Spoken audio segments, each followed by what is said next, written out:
All right, Imperfect Action Show, we are live.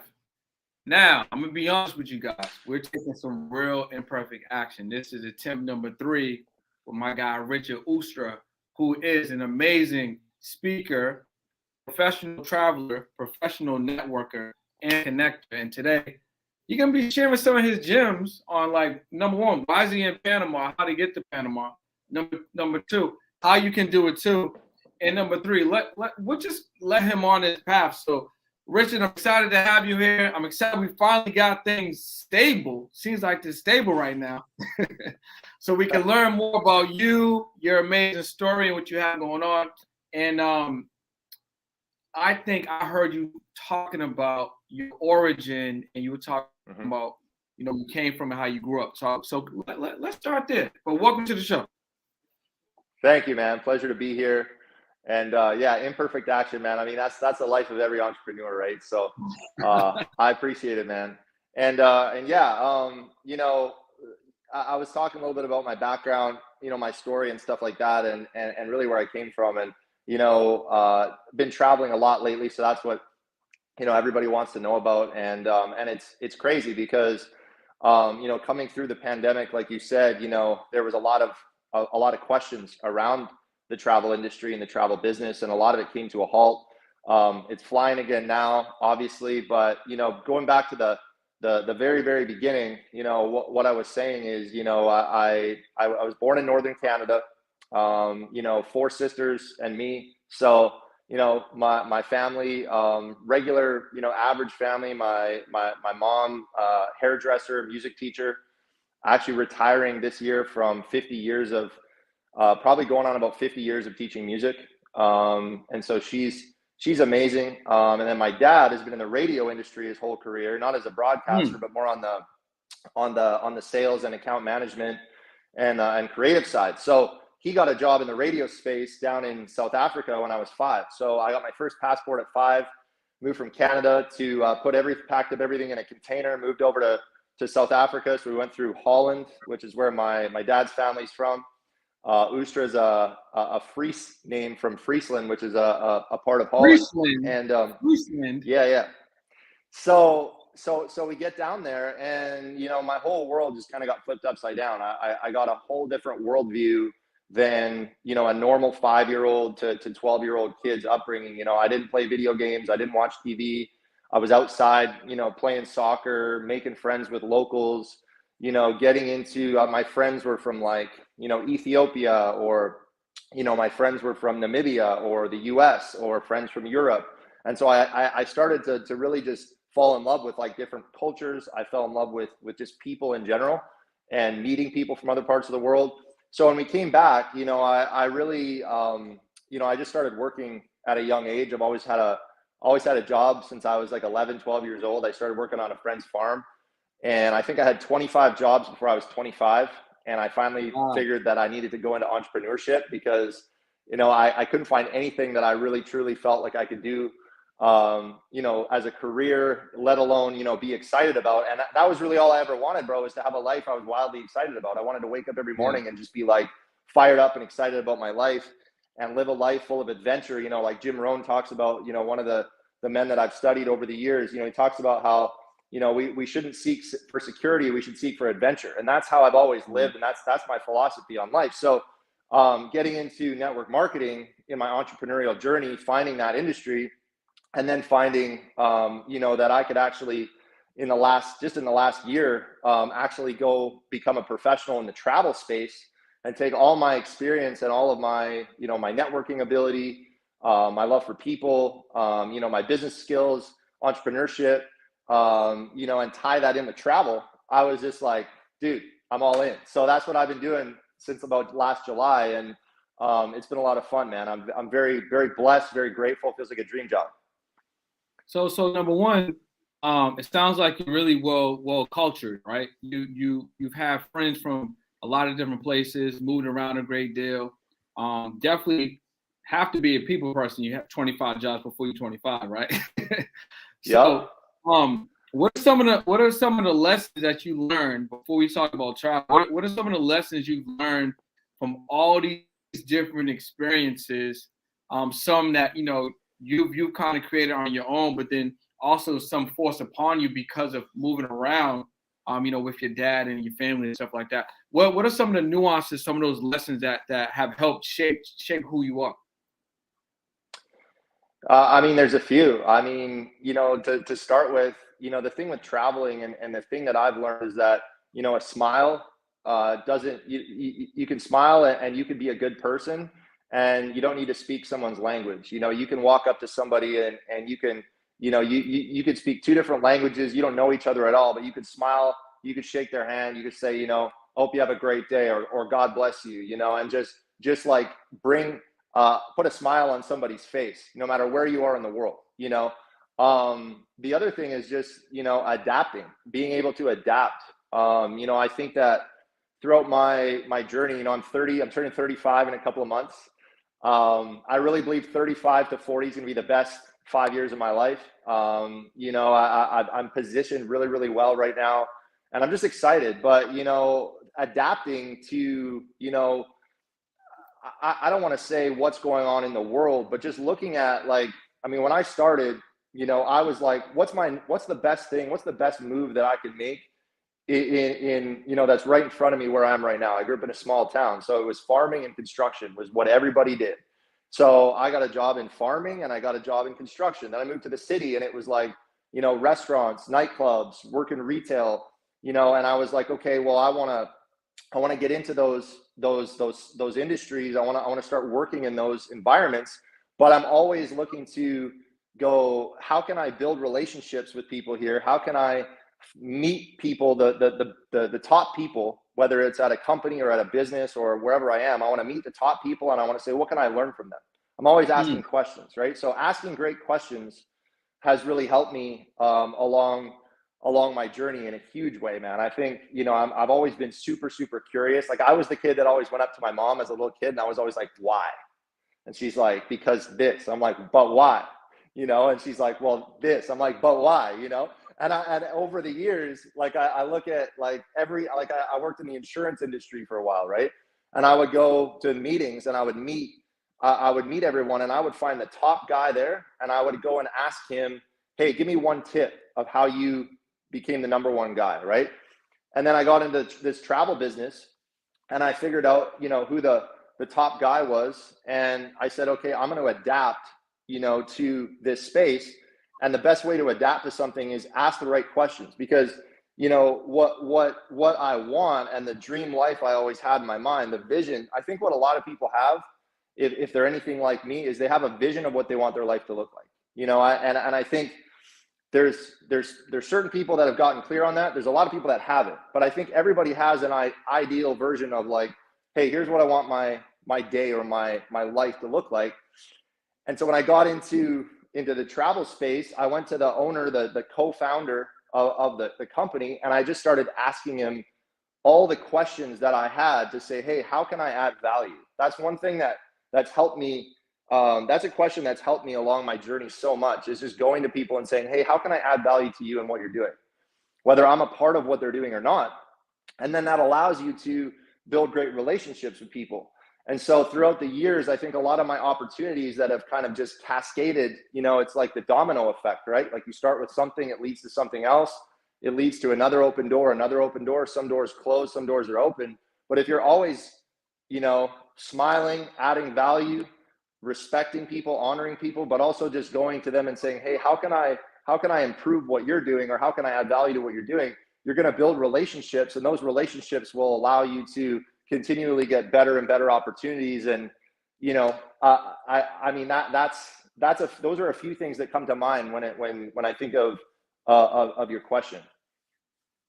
Yeah, no, I think all of those is good, man. And just to recap, right? You talked about seeking for adventure. You talked about smiling, right? Smiling being a way of connecting, but also being like a universal language, right? Almost like music, Yeah. right? We can all connect. If I smile to someone that has no idea what I'm saying, he or she understands what that smile means, right? Asking great questions, and then also putting yourself in a position where you can add value as a way for you to develop and build relationships. I think that's huge, right? I think that is huge. So how did you get into the travel space, and what about the travel space was something you felt like, you know what, I feel like I can grow in this space, right? So what was it that first attracted you to it, and then what was it that kind of clicked? You were like, you know what, I feel like I can make something happen here.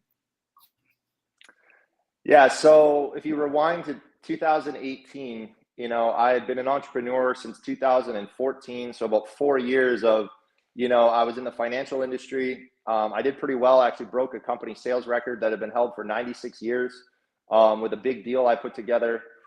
And then I really lost my passion for that business, and I started in a network marketing company, actually, with Mm. a friend of mine, that I'd known for, since college. And I started to develop some skills in that arena. And then, like I said before, always just building relationships has really led me to where I am now. So it's funny because growing up, as a kid, I fell in love with travel, like I said. So over time, I got to this place in 2018. I had a bunch of success, and then I had something that I was doing where we actually had to shut down a company, and I was basically, I was living off investments for like a year, just looking for like what's my next move. And I ended up getting to a point where I was listening to some personal development to an audiobook. And that's another thing that's been so massive for me is personal development. It's feeding my mind and reprogramming my mind, because I grew up all my family are employees. Nobody's entrepreneurial except for me. So I had to reprogram myself to think like an entrepreneur. And so as I'm in this place of like kind of redefining what I want, I literally took out a pen and paper, bro, and I wrote down exactly what I wanted in an opportunity in a business. And I said, this is what I want. I want something that's open all over the world. I want to work with the best leaders in the world. I want to become a better leader. I want to find great mentors. I wanted something where I could help other people. I could put other people on in it as well. And so I was kind of leaning towards, network marketing, because I was like, I had a little bit of experience with it. I had never really hit a home run with it. And then it's funny because when you get really crystal clear on what you want, it actually tends to show up when you're starting to focus Mm. on that. And, I heard somebody say one time that the reason why most people don't get what they want in life is because they just don't know what it is that they want. They never define it. So I did Yeah. that. I literally wrote it down. And then shortly thereafter, I got an email, which turned into a phone call, which turned into another phone call, which turned into me going down to Dallas, Texas, and meeting some potential business partners. And I decided to partner up with a company that was doing some amazing things. And their travel wasn't a part of it, but they were open around the world. And then two and a half years in, almost 3 years in, almost 3 years into my journey with them, they brought travel in as a piece of the puzzle. And I put Mm. my hand up and I said, I want to rep this. I want to learn everything about this industry. I want to learn how the travel industry works on the back end, because one of the things for me that I always look at with an opportunity is I look at, number one, who are the people involved, and number two, what's the timing, right? Like I had a mentor tell me one time, he's like, man, timing in business is everything. He's like, you wouldn't want to get into the fax machine business right now. You wouldn't want to get into the landline business right now, but people made millions of dollars back in the day selling fax machines. People made millions of dollars back in the day selling landlines. And right now, when it comes to the timing of coming out of the pandemic and travel really being the number one thing that everybody wants to do, because maybe a lot of people haven't been able to travel recently, Yeah. the timing couldn't be better. So, the people are there, I'm working with the right people. It's the right time. And it's a passion for me that's always kind of been there. And I never, it's funny. I was actually saying to Wes, one of my business partners, I was saying to him, I was like, dude, back in the day when I was working construction, when I was like in my early 20s, I actually Googled and started researching how to become a travel agent, because I thought maybe, hey, you know what? People make money selling travel. Maybe there's something to it. And I couldn't get excited about it. It never was something where I was like, yeah, I could see myself as a travel agent, but I had an interest in it all along. So But yeah, to answer your question, man, I mean, it's really just been a series of events, but getting very clear on what I wanted, Yeah. saying yes to opportunities, and really just, the thing that I always say is like, when when you want something, like I've studied a lot of Bob Proctor. Yeah. God rest his soul, one of the greatest Canadians and one of the greatest men to ever, I really believe, to ever live. He says what we are seeking is also seeking us. And that's something that I really believe. Like I was seeking this, but it was also seeking me, and I didn't even know I was on that path till all of a sudden it just happened. And so, So yeah, it's been fun, let bro. me stop you real quick. Let me stop you real quick, only because what you said there was really profound. I want people that are watching in real time or checking out the playback to really get that and understand that. So you said what you're seeking also seeking you. So how would you break that down to someone that's like, well, how can that be? How can this goal of mine that I have, that I feel like it's hard for me to get there? How can this goal that seems so far away can also be seeking me when I feel like I'm the one that got to put the energy towards it? How would you explain that? All right. Well, I'm not religious. I'm spiritual, but I do believe in God, and I believe God created me and everyone else for a purpose. All right. Yeah, And I always think about it like this: like if I'm going to create this, like this glass of water, if I'm going to create this glass, I'm not just creating it to put it on a shelf and look at it. I've created it for the purpose of putting water in it and being able to drink, right? So if I was created by a creator, then I'm like, I have a purpose. So I look at that and I go, okay, well, what are the desires that I have? Because desire is the starting point of all achievement. If you read Think and Grow Rich, it says that desire is the starting point of all achievement. So I believe that the desires that I have in my heart are actually put there for a reason, and they're tied to my purpose. So I'm going a little bit deep here, and like I said, I'm not a preacher. I'm not let's get it. religious. I'm just Let's get I'm it. just I'm telling you the real the what I truly believe, bro. So when I have a desire inside me, it's not there just it's not just existing there. It's not just all of a sudden something just went and attached itself to me like, oh, I have this huge desire to to go and impact 1 million people, or have this huge desire to, go and be a part of clean water projects in Africa, or I have this desire to go travel the world. Those desires that I have are something that need to be recognized. They need to be, we need to become conscious and aware of what our desires are, and we can't shy away from them, because I think so many people, they're like, man, I really, really would love to speak on stage, or I'd really love to be in a band and have a music career, or I'd really, really love to, whatever, go drive a race car, like whatever your desires are. They're not just there just because. It's like we're born and we're created to fulfill a purpose on this earth, and I think that, for me, it's just been it's been an amazing journey, bro, of really, tapping into my perception, my intuition. These are what Bob Proctor would call our higher faculties. I started studying him in 2019, and I started reading his books, and I do guided meditations that he's created with like Mind Valley, and I've gone really deep into some of his teachings. And our higher faculties are like the antennas that we have, right? That connect us to the outside world. So our intuition and our perception, right? So if I'm sitting there and I'm going like, all right, I'm really seeking to have a career or a lifestyle that looks like this. It's also something that's on the other side that's saying, hey, you know what? Just keep leaning into that. Just keep saying yes, and taking that imperfect action, right? Yeah. Those steps that I need to take in order to get there. And most people are just afraid because they're like, well, what is someone going to think? Like, bro, for me, I mean, the people that I grew up with, the people that, I used to work construction with, a lot of them are still working at the same construction site 10 years later. The people I used to work in restaurants with, they're still working in the same restaurant, you know? And I was just that person that said, you know what? I don't want this life. I want something different. And I have this vision in my mind of how I want my life to look. And I'm just going to go after it. And I'm not going to care if I fail along the way or how long it's going to take or what people are going to think, because I felt like it was like a magnet that was drawing me in. So when I heard Bob say that, you know, what I'm seeking is also seeking me, I was like, yo, that's so true. And that's kind of how I break it down inside of my own head.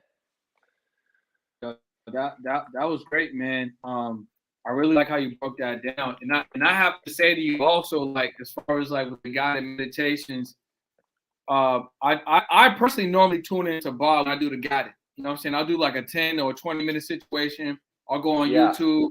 I'll find like Bob, and like you know, maybe one of the frequencies I want to tap into, right? Then I'll throw it on a quick little 20 because he has a lot of videos that's like about 20, 22, which I feel like is good. And then I'll just, you know, do my little thing, wake up, and I'm ready to go at it, man. So I really, really liked it. If you guys that are watching in real time, if you got any questions for Richard, definitely drop them in the chat. We'll put them up on the screen so we can answer them in real time, whether it's on speaking, traveling, entrepreneurship.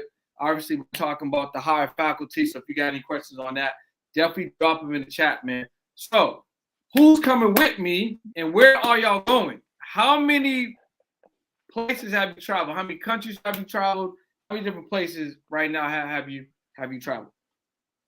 All right, so my goal is 40 countries by 40. So like I said, I'm turning 35 in the next couple of months in June. So I've been to 18 countries. So I've got 12 countries to go, if I'm doing my math right. So, you know, I've got a few countries left, but I've been to 18 countries. I've lived in Canada, South Africa, the US. I lived in Costa Rica, actually. I moved to Costa Rica during the pandemic. That's how I ended up in Panama. Because Costa Rica and Panama are neighbors.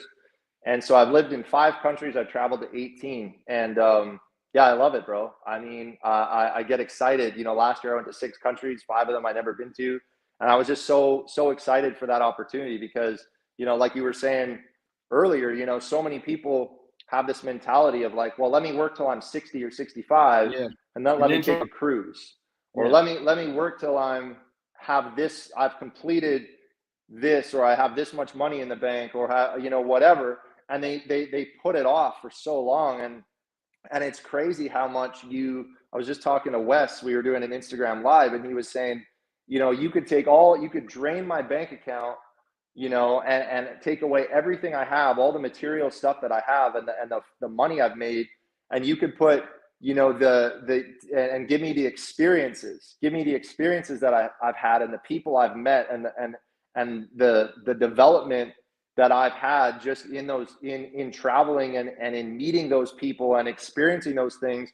And he's like, I wouldn't, you know, I wouldn't swap it. He's like, you know, and I'm the same way. Like I would take an experience over stuff, you know? And so I've kind of set my life up that way, but yeah, bro, you know, we're doing some really, really cool things, and, you know, really excited about where everything is going right now. Is there one country that you lived or that you traveled that sticks out to you? Like, you know, I really enjoyed this. And then what is a country that you cannot wait to visit? Yeah, so I would say Costa Rica for sure. I mean, South Africa was sick, but I was a young kid, so I mean, I have a lot of childhood memories there. Lived in the States, lived in Texas, which was cool. But moving to Costa Rica, man, was really, really cool. I thought I was going to be there a little bit longer term. I was only there for 9 months, but you know, one of my dreams was to learn how to surf, because I wake surf behind a boat. We had a boat for years, and I would go out and surf behind the boat. And I was like, man, I want to go surf some big waves in the ocean. But I didn't just want to go down for a week and take a couple lessons. I wanted to like get into the surfing culture and like, you know, really get it down, because I'm a snowboarder too and stuff. So I was like, yeah, you know, maybe Mexico, right? I was thinking Mexico, and then the opportunity came up. I had some friends. One of my buddies is a DJ and is a business partner of mine. He was down in Costa Rica. He was like, yo, he's like, you'd love it here, man. So went down there. And that's the first time, bro, believe it or not, first time I ever meditated was in Costa Rica. First time I ever did breath work was in Costa Rica. First time I ever surfed. First time I ever, you know, did a yoga class. First time I ever really got into that headspace of just complete calmness and stillness, because I mean, North America during the pandemic was so hectic and chaotic, bro. Yeah. It was No, so it was so loud. You know, there was just the media and people, so much fear and anxiety. And moving down there during, especially during that season, it was just such a completely different environment. But if anybody's never been to Costa Rica, I would highly encourage you to go. I've got a lot of great contacts there. If people want to go diving, surfing, great Airbnbs, great restaurants, you know, around where I was at. So I can definitely connect you. I just had some friends go down there and do a diving and a surfing trip, and they were just messaging me like, man, thank you so much for the connections. And it's just a great place, man. People love life down there, you know. As yeah, far as a place that I'd really love to go, and I'm excited about, it was Dubai, and I actually went there last year.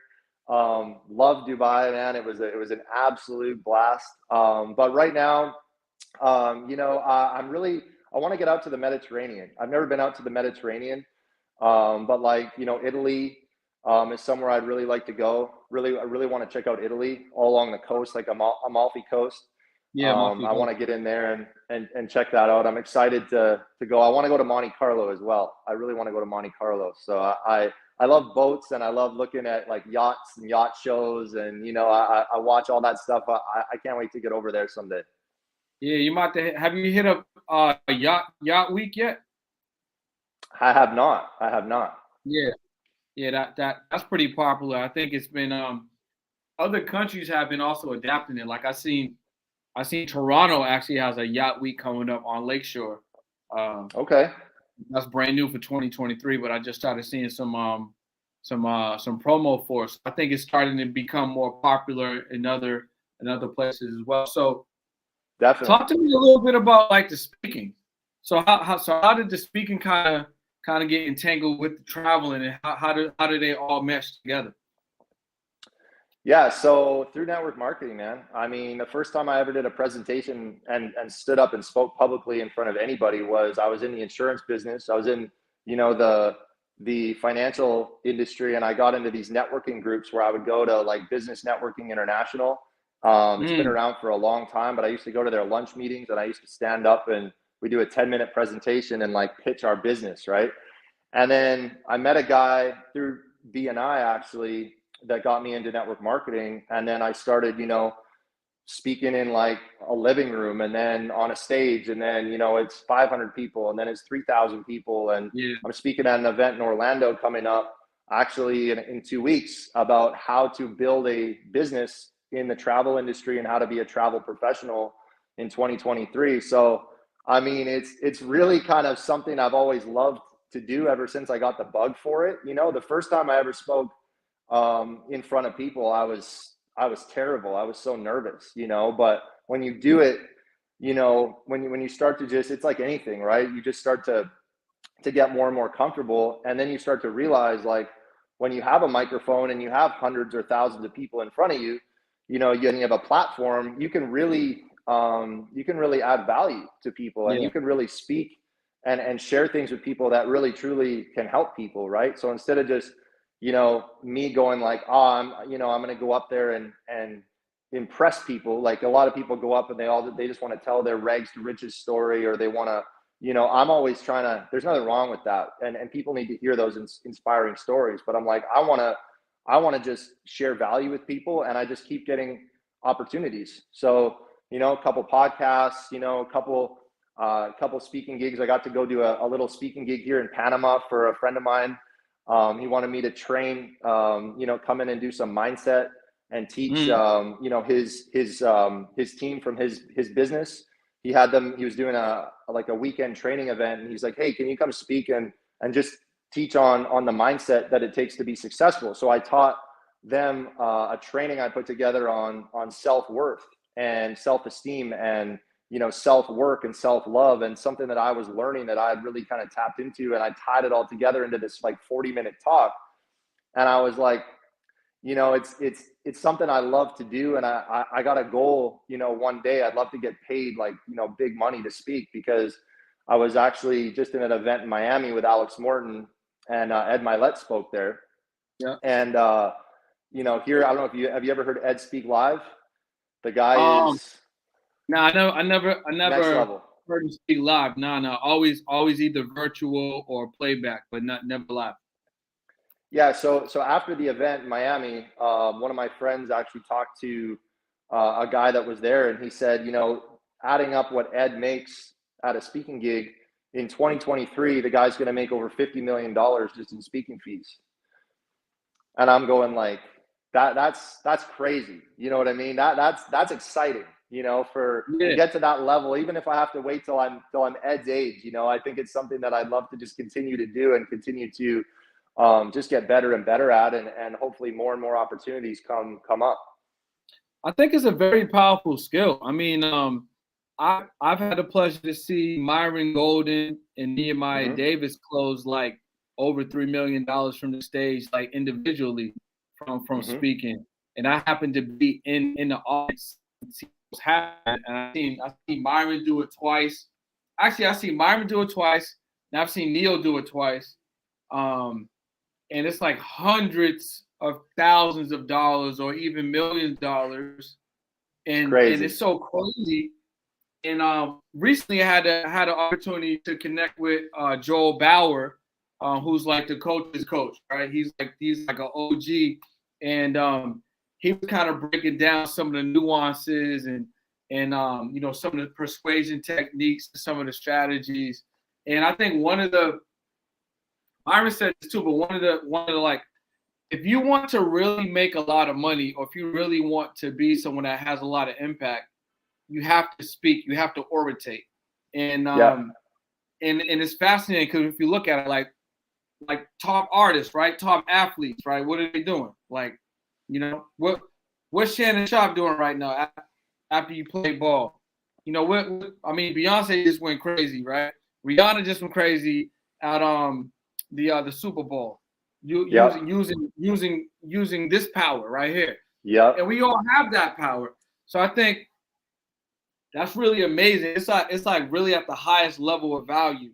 And I mean, you said it, like, Ed Milet doing 50 M's just off of speaking is crazy.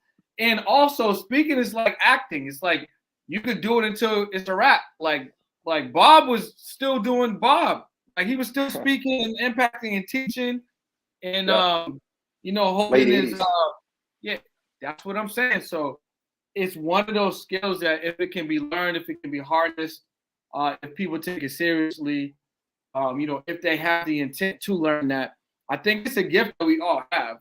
We all have other skills and gifts, but we all have that opportunity to use our voice to impact. Absolutely.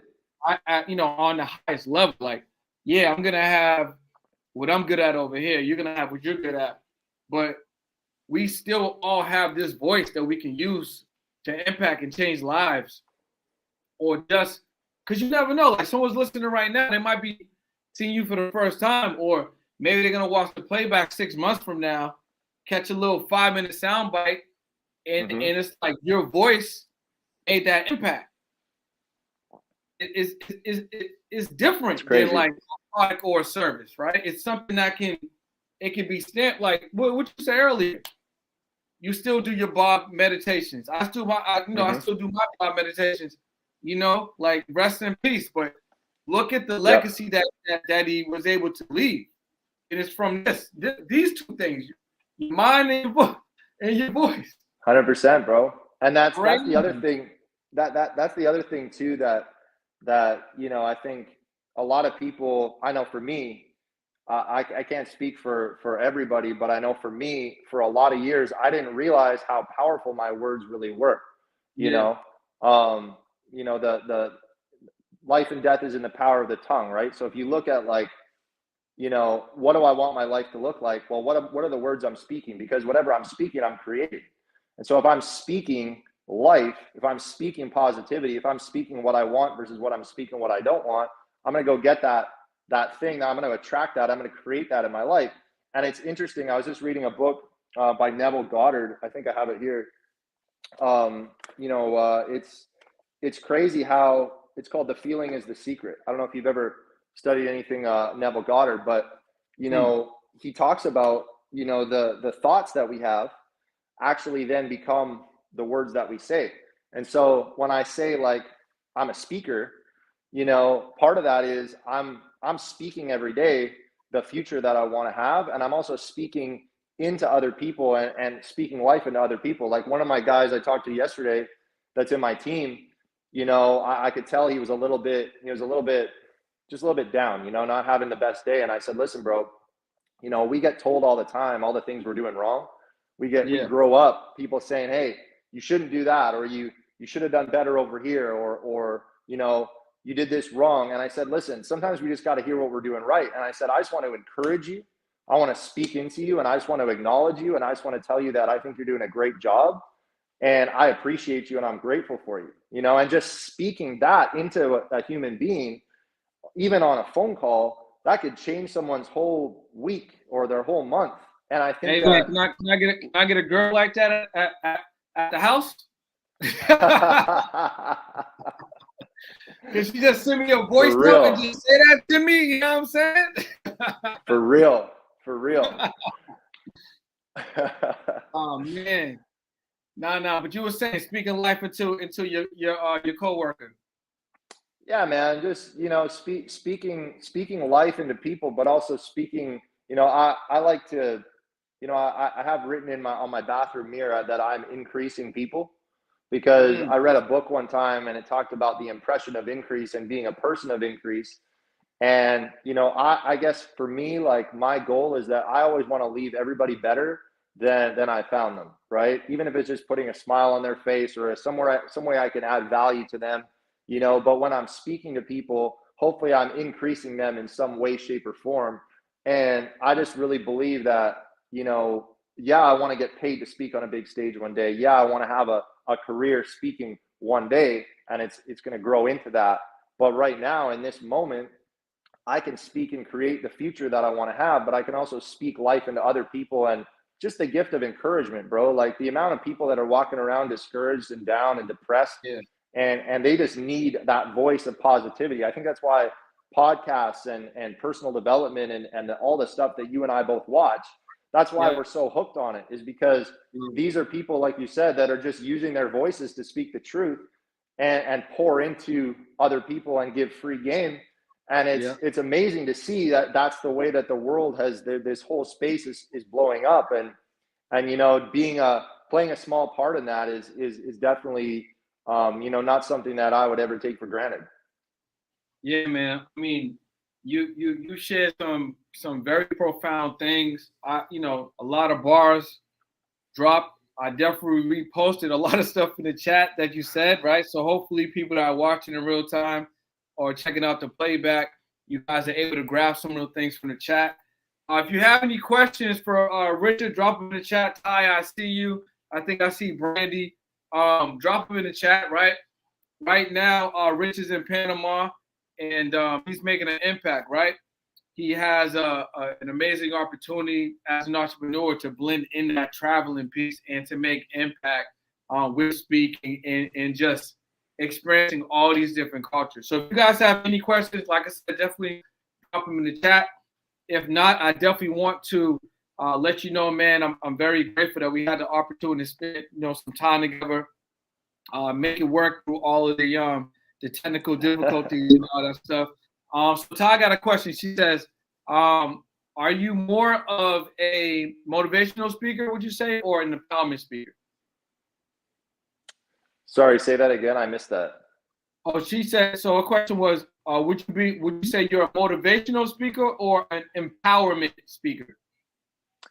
Yeah, I would say, you know, I wouldn't definitely say that I'm a motivational speaker. I wouldn't say that at all. I would say, like, you know, what I do is I learn and then I teach, and I learn. It's like the concept of being a river, not a reservoir, right? So if I Yeah, learn something and I'm like, man, that's impacted me or that's changed my life, I just want to share that with other people.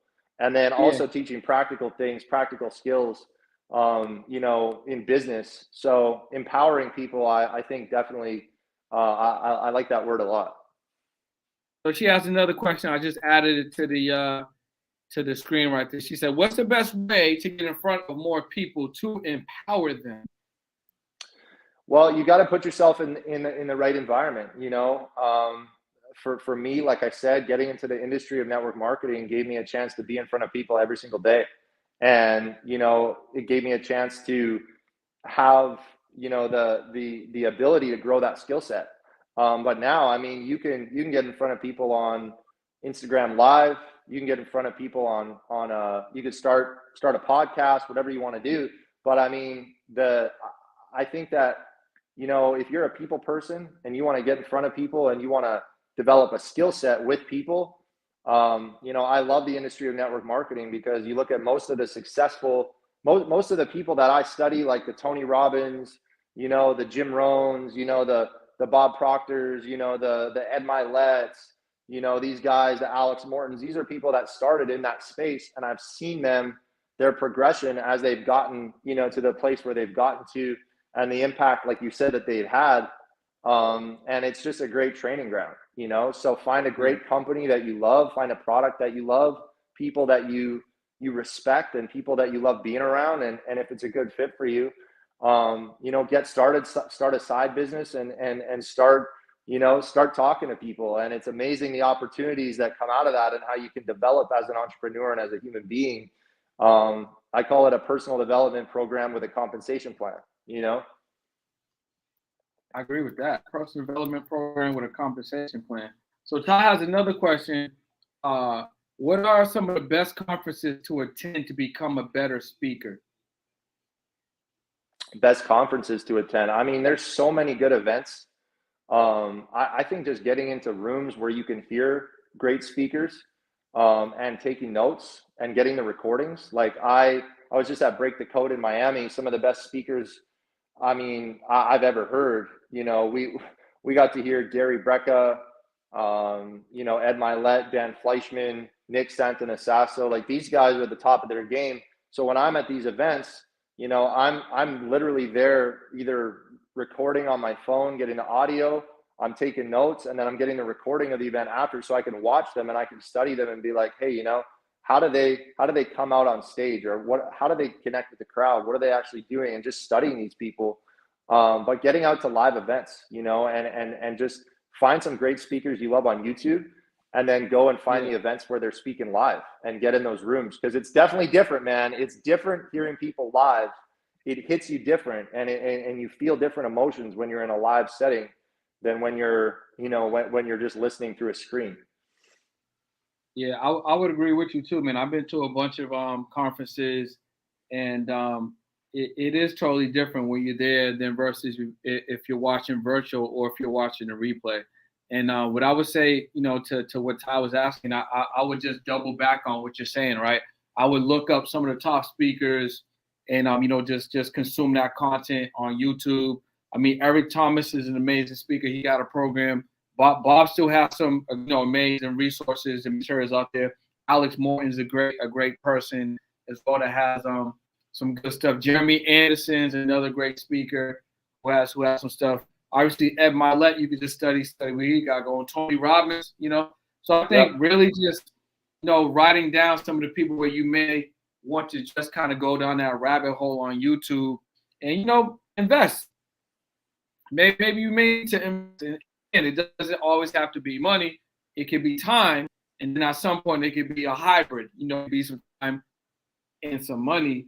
But I think, you know, if you want to get better, it has to come with some level of investment, and you know, and that's something I would definitely do. That's something I would definitely do if there's someone I want to learn from, and they got the sauce. You know, like right now, Rich got that travel sauce. Y'all need to tap in, like, you know what I'm saying? So, really appreciate your time, man. Is there anything else you want to leave with the people? Any words, any books, you know, a way that they can tap in with you? What's anything that you want to leave for the people?